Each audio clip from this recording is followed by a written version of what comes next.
네, 오늘 추수감사주일 예배에 나오신 여러분을 주님의 이름으로 축복하고 환영합니다. 우리 옆에 있는 분들한테 한번 인사하겠습니다. 축복합니다. 네, 환영합니다. 네, 은혜 많이 받으세요. 이렇게 인사하겠습니다. 네, 오늘은 진리를 순종하는 사람들이라는 제목으로 여러분과 함께 은혜를 나누려고 합니다. 우리가 순종이라는 말을 좀 잘못 이해하는 사람들이 많습니다. 순종해라 그러면은 하기 싫은데 억지로 하는 것을 그걸 순종이라고 생각합니다. 그런데 실은 그렇지 않습니다. 순종이라는 말이 한자어인데요. 이 순이라는 그 말이 순할 순자입니다. 그리고 종자는 따를 종자입니다. 그래서 순순히 따른다 이런 뜻입니다. 마태복음 21장에 보면 예수님께서 비유로 한 말씀을 하시는데 어떤 아버지가 있는데 두 아들이 있었다. 근데 그 아버지가 첫째 아들, 그 맏아들한테 얘야 가서 포도원에 가서 좀 일을 좀 해라. 그렇게 말하니까 그 아들이 네 알겠습니다. 그러고 가지 않았다는 겁니다. 둘째 아들한테 얘야 포도원에 들어가서 일을 좀 해라. 그랬더니 그 아버지 앞에서는 싫습니다. 그랬다가 나중에 뉘우치고 갔다.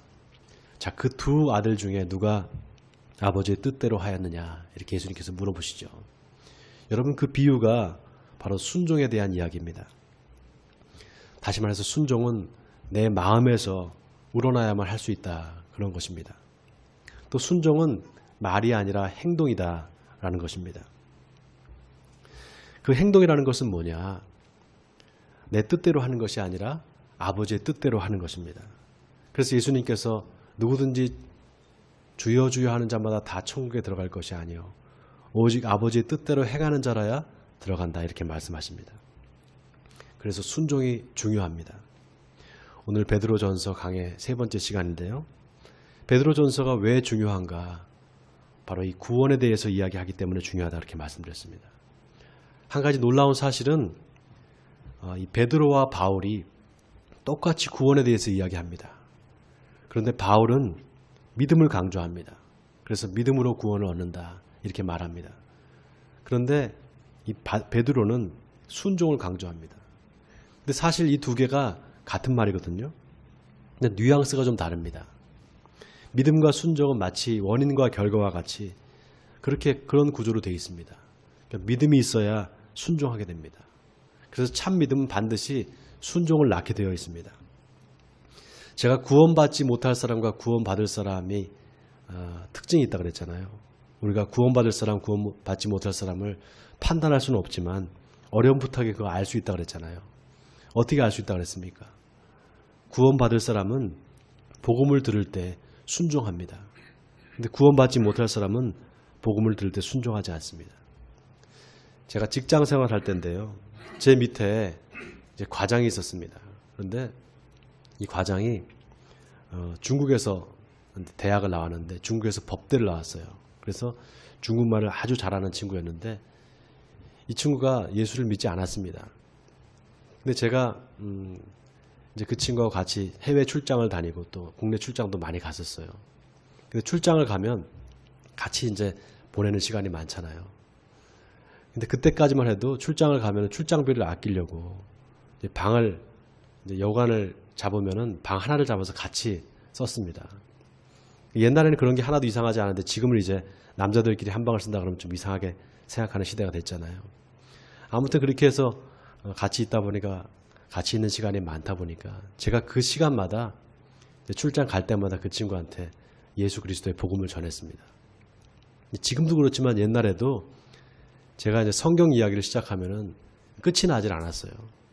계속 얘기를 합니다. 그러니까 보통 다른 직원들이랑 가면 그 직원들이 이사님 이제 그만하세요.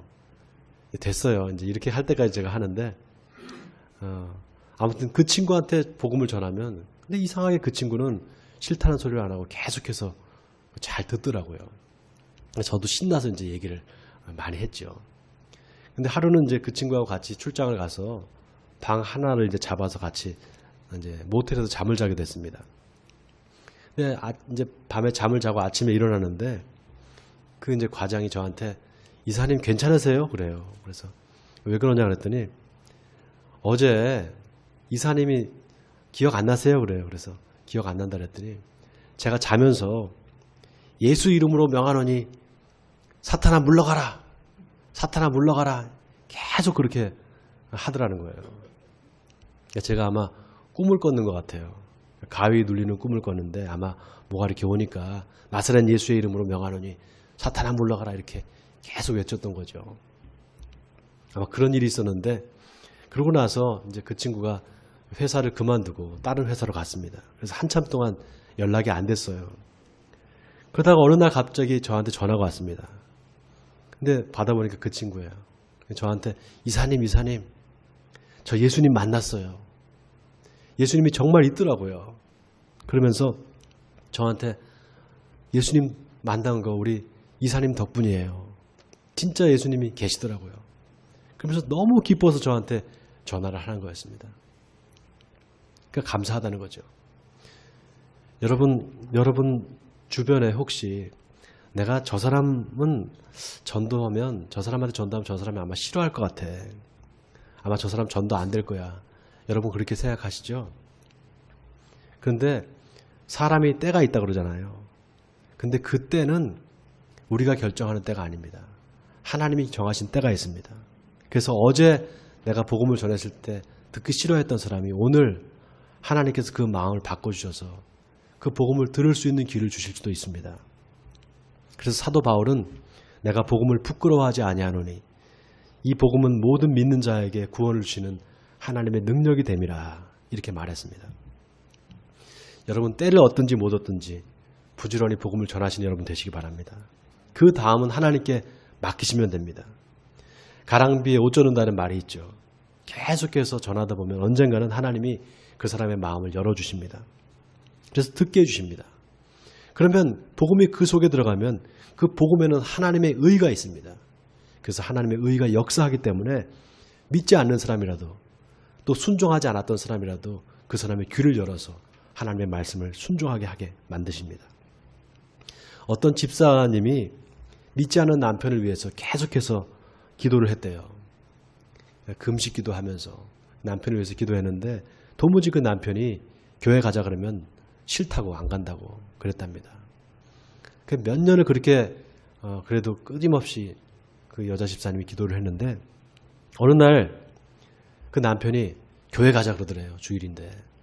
그래서 웬일이냐 하나님께서 내 기도를 들어주시나 보다 같이 교회를 갔다는 겁니다.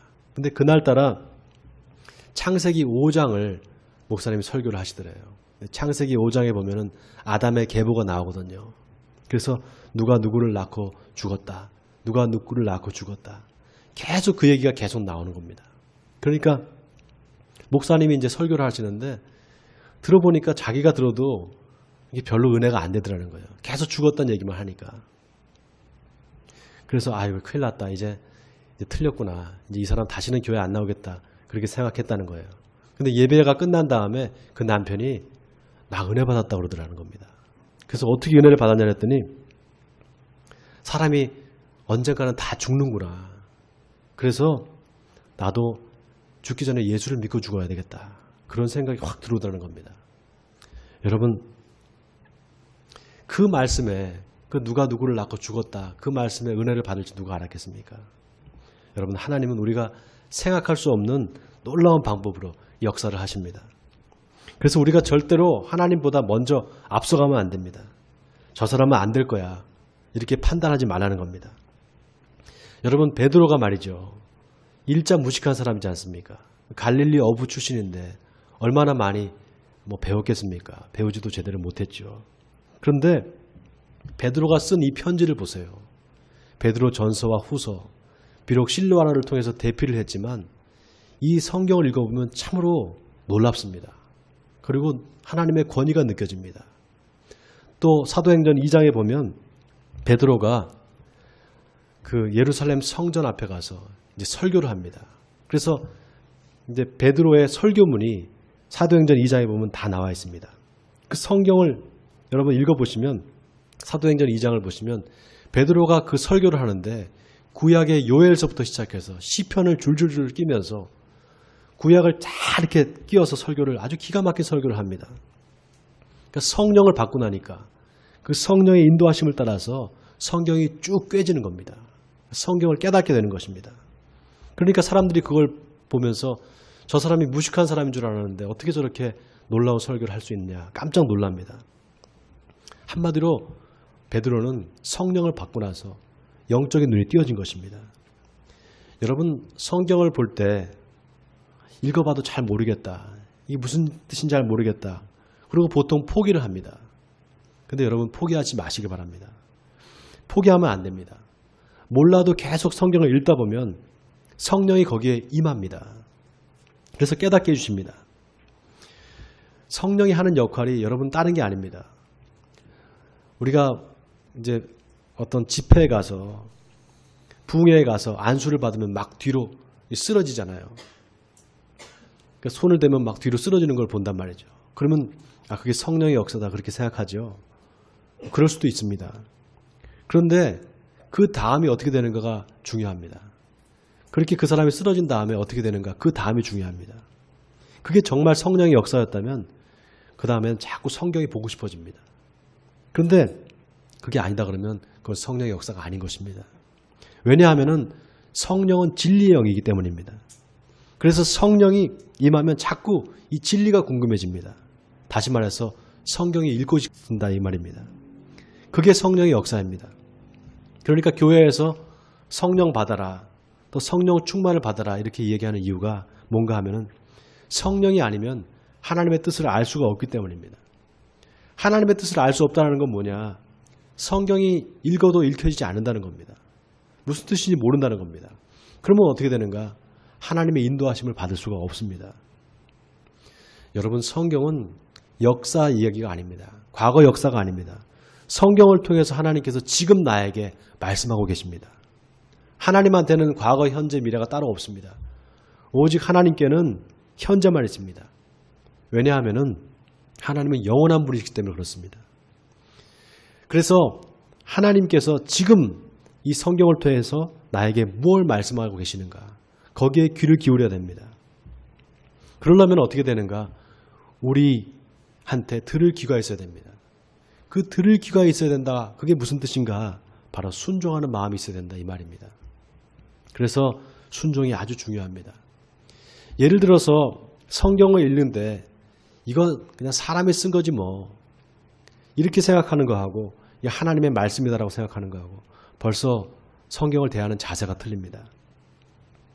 그러니까 성경을 하나님의 말씀이다라고 생각하고 보는 사람이 은혜가 있지 성경이 인간이 쓴 글이다 이렇게 생각하고 보면 은혜가 되지 않습니다. 또 그렇다고 해서 성경을 문자적으로만 읽어서도 안 됩니다. 문자적으로 읽는다는 것은 뭐냐 하면 성경의 이야기에 중요한 의미가 숨겨져 있는데 그거를 보지 못하고 그냥 표면적인 것만 보는 것입니다. 성경 이야기에 하나님의 뜻이 담겨 있단 말이죠. 근데 그거를 보지 못하고 그냥 겉에만 보는 겁니다. 예를 들면은 예수님이 가나 혼인잔치에 가서 물을 포도주로 만드시는 기적을 일으키시죠. 근데 그거를 문자적으로만 읽으면 어떻게 읽게 되느냐? 예수님은 놀라운 기적을 일으키시는 분이야. 어떻게 물을 포도주로 만든단 말인가? 예수님은 하나님의 아들이야. 메시아야. 이렇게 읽는 것입니다. 그걸로 끝입니다. 그런데 왜 예수님이 그러면 그 물을 포도주로 만드셨을까? 왜 그랬을까? 이것을 질문해 보라는 것입니다. 여기에 무슨 의미가 있지 않을까?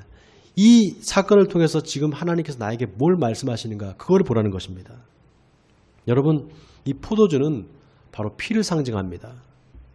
그래서 이 가나의 혼인잔치는 요한계시록 19장에 어린 양의 혼인잔치와 반드시 연결이 되어 있습니다. 근데 그 요한계시록 19장에 보면 예수님께서 신랑이 되셔서 하얀 세마포 옷을 입고 나오십니다. 그리고 진노의 포도주 틀을 밟으십니다. 발로. 그때 하얀 세마포 옷이 붉게 물이 듭니다. 포도주 때문에. 근데 그거를 뭐라고 얘기하는가 하면 그게 바로 피 묻은 옷이다 이렇게 말씀하십니다. 그러니까 이건 뭡니까? 혼인잔치에서 물을 포도주로 만드신 것은 마지막 심판을 이야기하는 것입니다. 그러니까 혼인잔치에서 예수님은 지금 심판을 선포하고 계시는 것입니다. 예수님이 노아의 때를 너희가 봐라. 하나님의 심판이 있을 것이다. 노아가 방주를 만들면서 100년 동안 그렇게 경고를 했는데 그때도 사람들이 시집가고 장가를 갔다. 그 말씀과 연결된단 말이죠. 그러니까 이게 과거의 사건이 아니라 이 말입니다. 지금 나에게 주시는 하나님의 말씀인 것이죠. 그러니까 지금 이 말세의 때에 내가 뭘 어떻게 살아야 되는가. 내가 이렇게 살면 안 되지. 내가 경건하게 살아야지. 내 삶을 다시 돌아보게 되는 것입니다. 그러니까 그 말씀을 볼 때 하나님께서 이 말씀을 통해서 나에게 뭘 말씀하시는가 항상 귀 기울여서 듣는 자세가 중요합니다. 교회에서 바로 이 훈련을 하는 것입니다. 이 훈련이 잘 되면 이제 하나님의 말씀에 순종하는 삶을 살게 됩니다. 그러면 점점 더 하나님께서 그 사람의 삶을 인도해 주십니다. 자, 오늘 본문에서 베드로가 뭐라고 하는가 하면 예수를 믿음으로 말미암아 너희가 이제 순종의 자녀가 되었다. 그러니 순종하기 전에 너희가 행하던 나쁜 행실을 그만두고 이제 거룩한 자녀답게 살아라. 이렇게 말합니다.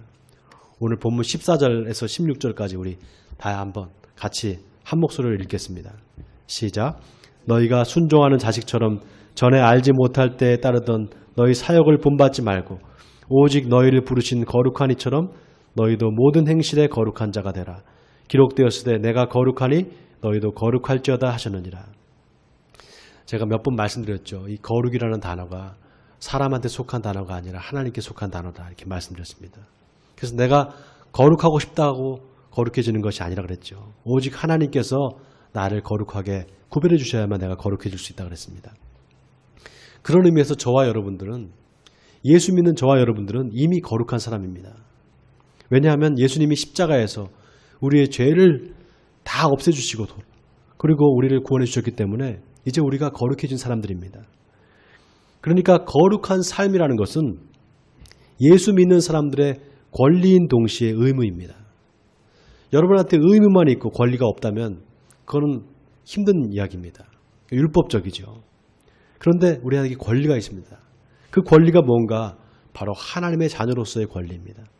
하나님의 자녀된 권세입니다. 여러분이 하나님의 자녀된 권세가 얼마나 대단한지 아십니까? 이 권세는 마귀를 쫓아내는 권세입니다. 그리고 병자에게 안수하면 병이 낫는 권세입니다. 우리가 모르는 게 하나 있습니다. 이 신유의 은사가 목사나 전도사한테만 있는 게 아닙니다. 여러분에게도 다 있습니다. 단지 우리가 그걸 사용하지 않기 때문입니다. 또 우리가 갖고 있지 않다고 믿기 때문입니다. 우리는 다 이걸 가지고 있습니다. 자, 그 하나님의 자녀된 권세를 누가 주셨습니까? 하나님의 자녀된 권세를 누구한테 우리가 받았죠? 누가 주신 것입니까? 누가 주신 것이죠? 대답을 해보세요. 하나님께서 우리에게 주셨죠. 하나님의 자녀된 권세를. 그 하나님의 자녀된 권세를 우리가 받았단 말이죠. 그래서 우리가 먼저 하나님이 너희 거룩하게 살아라. 그러면 내가 이 권세를 줄게. 그렇게 말씀하시지 않았습니다. 먼저 우리가 예수를 믿는 거 하나 때문에 우리를 먼저 거룩하게 하시고 우리에게 먼저 그 하나님의 자녀의 권세를 주신 것입니다. 그러니까 은혜가 먼저입니다. 율법이 먼저가 아니라 은혜를 먼저 우리가 받은 것입니다. 그래서 예수를 믿는 저와 여러분에게 하나님이 너희가 먼저 의롭다. 너희는 거룩하다. 그러셨기 때문에 우리에게 거룩하게 살아야 할 의무가 생긴 것입니다. 내가 거룩하니 너희도 거룩할지어다. 이 말이 바로 그 뜻입니다. 그래서 우리는 늘 하나님의 자녀로서의 의무와 권리를 생각하면서 살아야 됩니다. 바로 그게 신앙생활입니다. 오늘 베드로가 계속해서 본문에서 그 이야기를 하고 있습니다. 자, 17절을 보세요. 외모로 보시지 않고 각 사람의 행위대로 심판하시는 이를 너희가 아버지라 부른즉 너희가 나그네로 있을 때 두려움으로 지내라. 너희가 알거니와 너희 조상이 물려준 헛된 행실에서 대속함을 받은 것은 은이나 금같이 없어질 것으로 된 것이 아니요 오직 흠없고 점없는 어린 양 같은 그리스도의 보배로운 피로 된 것이라. 자, 여기 보세요. 너희 조상이 물려준 헛된 행실에서 대속함을 받았다. 옛날 성경에 보면 너희가 망령된 행실에서 대속함을 받았다 이렇게 나와 있습니다. 여기 헛되다, 망령되다 이게 헬라어로 마티아스라는 단어를 썼습니다. 이거는 우상 숭배를 이야기할 때 쓰는 단어입니다. 여러분, 우리가 하나님을 믿기 전에 어떻게 살았습니까? 어떻게 하면 내가 좀 돈을 많이 벌어볼까? 어떻게 하면 내가 좀 출세를 해볼까? 그래서 사람을 찾아다니고 또 줄을 서고, 그러다 안 되면은 불안하면 점쟁이를 찾아가서 물어보고 그렇게 살지 않았습니까? 제가 그렇게 살았습니다. 저희 가족이 예수를 믿기 전에 그렇게 살았습니다. 그런데 그게 다 허무에 굴복하는 것이었습니다. 허무의 소망을 두고 사는 것이었다 이 말입니다. 다시 말해서 헛되고 망령된 행실을 계속했다는 것입니다. 그런데 그런 삶에서 우리가 어떻게 됐나? 우리가 대속함을 받은 것입니다. 여러분이 대속이라는 말은 죄의 대가를 누가 대신 지불해 줬다는 것입니다. 그 대가가 뭔가 금이나 은이나 없어질 것이 아니라 오직 흠없고 점없는 어린 양과 같은 예수 그리스도의 보배로운 피로 된 것이다 이 말입니다. 여러분 이거 믿으십니까? 자, 그 예수가 누구인가? 오늘 본문 20절과 20절을 같이 읽겠습니다. 시작. 그는 창세전부터 미리 알린 바 되시니나 이 말세에 너희를 위하여 나타내신 바 되었으니 너희는 그를 죽은 자 가운데서 살리시고 영광을 주신 하나님을 그리스도로 말미암아 믿는 자니 너희 믿음과 소망이 하나님께 있게 하셨느니라. 자, 너희는 그를, 바로 예수 그리스도를 죽은 자 가운데서 살리신 하나님을 그리스도로 말미암아 믿는 자니 너희 믿음과 소망이, 자, 누구한테 있게 했다고요? 누구한테 있게 하셨다고요? 하나님께. 자, 이 소망을 하나님께 두었다. 자, 이게 바로 구원의 산 소망입니다.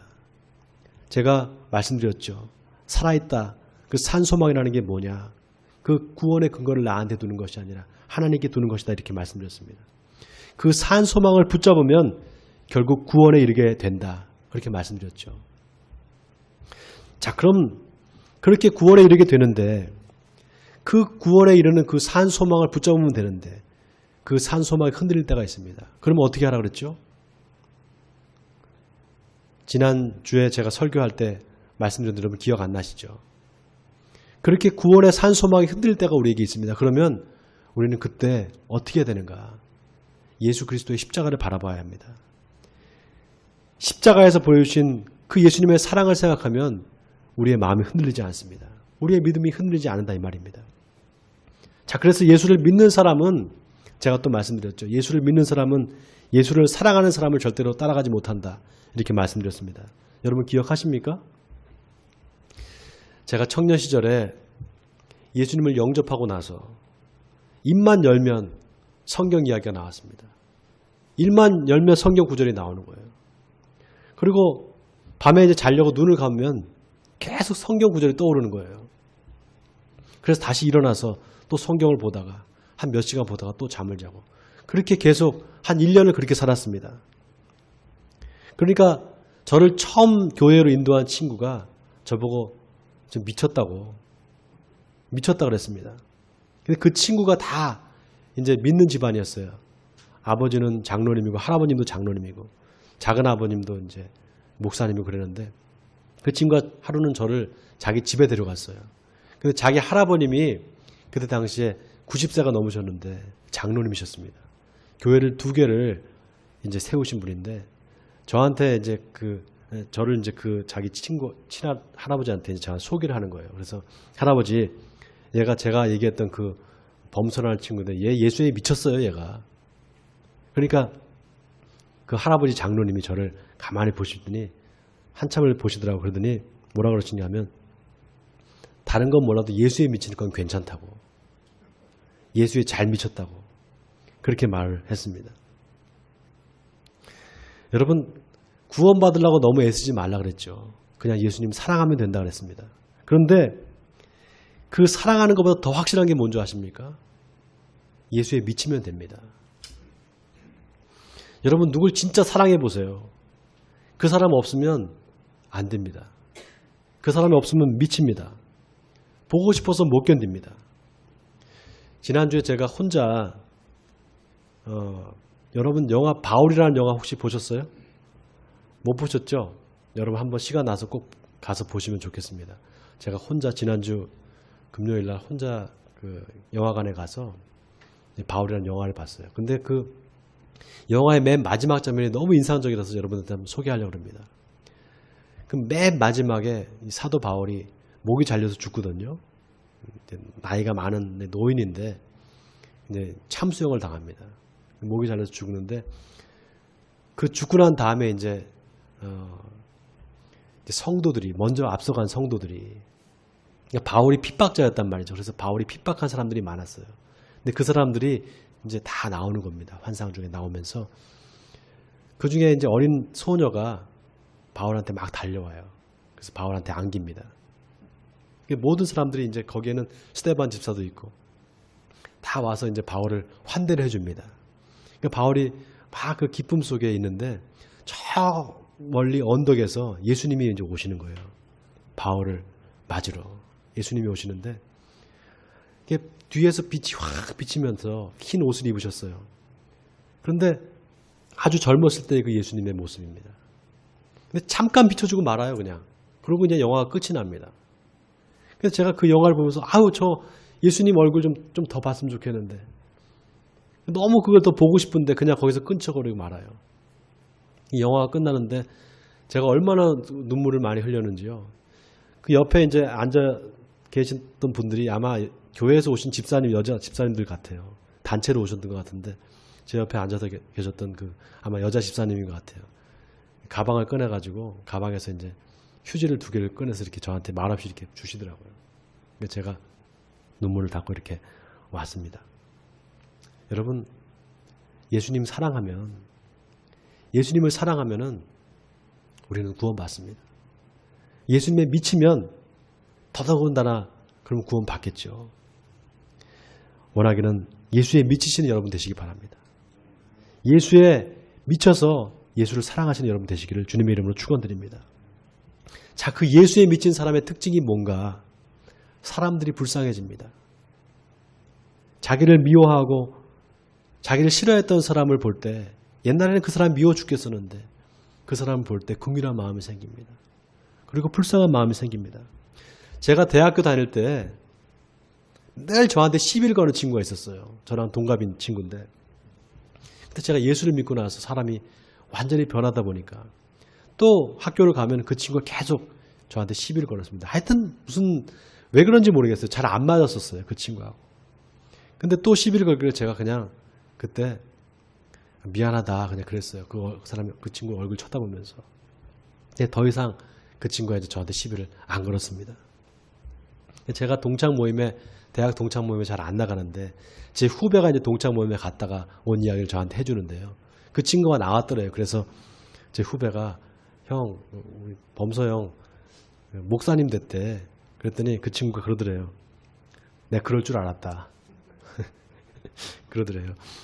여러분 예수를 사랑하면 예수에 미치면 그 안에서 사랑하는 마음, 궁일한 마음이 절로 생깁니다. 자, 오늘 본문 22절을 보세요. 너희가 진리를 순종함으로 너희 영혼을 깨끗하게 하여 거짓이 없이 형제를 사랑하게 이르렀으니 마음으로 뜨겁게 서로 사랑하라. 여러분 사랑은 모든 허물을 덮어줍니다. 또 모든 것을 용서하게 됩니다. 여러분 손장원 목사를 아시죠? 자기 아들을 죽인 그 살인범을 양아들로 삼지 않습니까? 인간적으로는 도저히 불가능한 일입니다. 그런데 예수님의 사랑은 그 불가능을 가능으로 바꿔주십니다.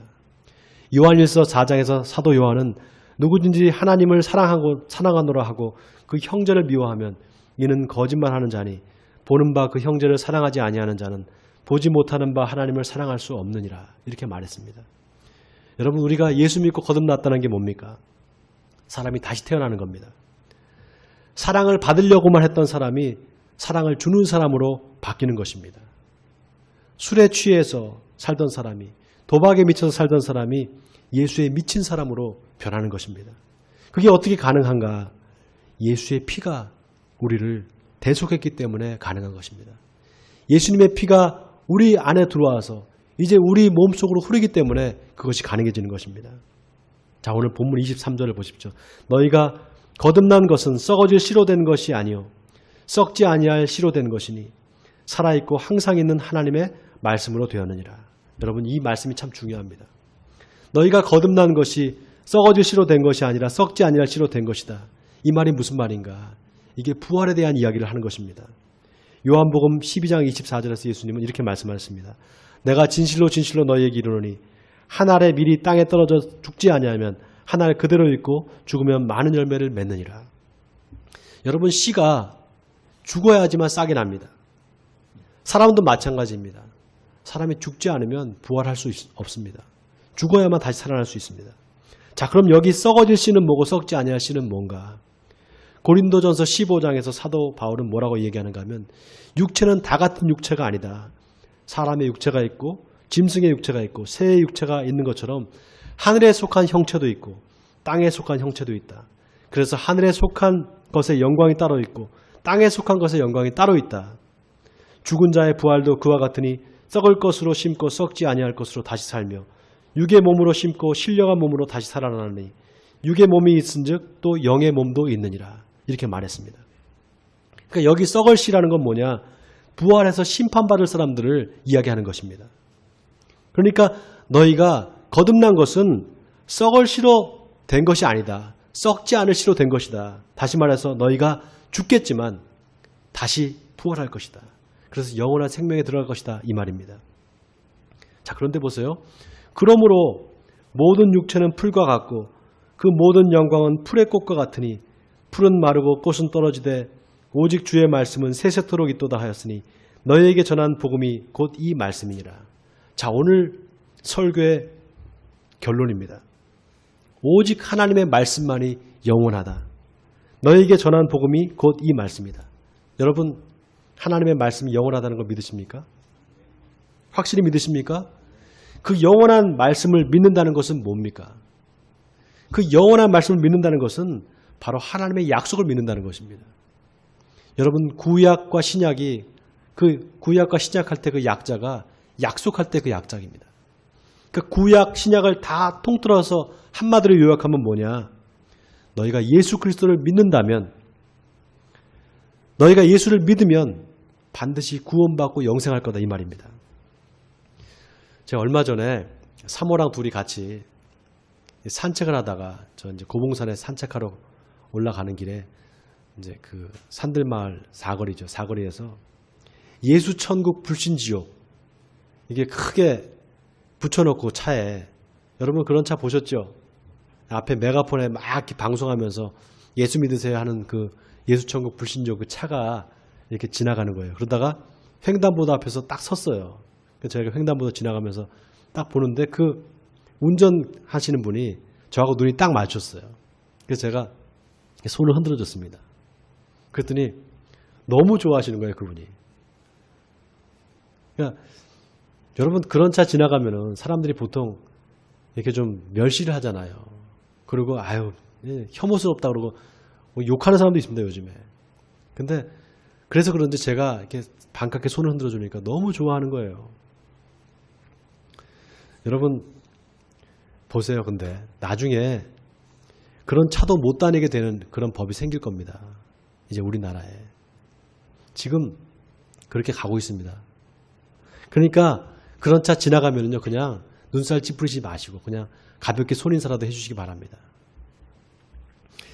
여러분, 영생은 믿거나 말거나가 아닙니다. 영생은 실제입니다. 하나님이 왜 성경을 주셨는가? 바로 이거를 알려주려고 우리에게 성경을 주셨습니다. 요한일서 5장 13절에서 사도 요한은 이렇게 말합니다. 내가 하나님의 아들의 이름을 믿는 너희에게 이것을 쓰는 것은 너희로 하여금 너희에게 영생이 있음을 알게 하려 함이라. 여러분 이거 아멘입니까? 그렇기 때문에 우리는 성경을 보다가 예수를 만나야 됩니다. 그게 진짜입니다. 왜냐? 하나님은 하나님의 그 말씀에 영생이기 때문입니다. 하나님의 말씀은 살아있고 활력이 있어서 좌우의 날선 어떤 검보다도 예리하여 혼과 영과 및 관절과 골수를 찔러 쪼개기까지 하며 또 마음의 생각과 뜻을 판단했다. 이렇게 말했습니다. 원하기는 하나님의 말씀, 복음을 들을 때 순종하시는 여러분 되시기 바랍니다. 그리고 그 말씀 안에서 영원한 생명이신 예수님을 만나시기 바랍니다. 그래서 진리요 길이요 생명 되시는 주님과 함께 동행하심으로 영생 복락을 누리시는 여러분 되시기를 주님의 이름으로 간절히 축원드립니다.